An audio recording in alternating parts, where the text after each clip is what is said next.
अमरावती जिल्ह्यातील अंजनगाव सुरजी तालुक्यातील चिंचोली बुद्रुक गावालगत असलेल्या लखमाजी महाराज मंदिर परिसरात आज अचानक आलेल्या वादळी पावसाने आणि भीषण गारपिटीने हाहाकार माजवला आहे।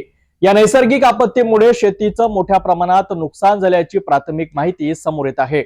अमरावती जिल्ह्यातील अंजनगाव सुरजी तालुक्यात हवामानाने अचानक रौद्र रूप धारण केले। चिंचोली बुद्रुक गावालगत असलेल्या लखमाजी महाराज मंदिर परिसरात जोरदार वाऱ्यासह मुसळधार पाऊस आणि मोठ्या आकाराची गारपीट झाली।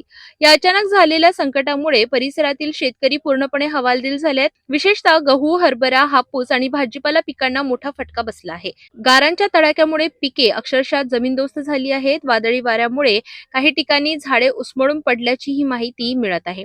तर काही भागात वीज पुरवठाही खंडित झालाय। स्थानिक शेतकऱ्यांनी प्रशासनाकडे पंचनामे करून नुकसान भरपाई देण्याची मागणी केली आहे। दरम्यान हवामान विभागाने पुढील काही तासात आणखी पावसाची शक्यता वर्तवली असल्याने नागरिकांनी सतर्क राहण्याचे आवाहन करण्यात आले आहे।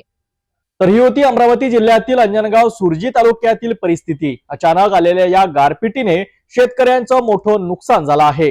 प्रशासनाने तातडीने मदत करावी अशी मागणी स्थानिकांकडून होत आहे।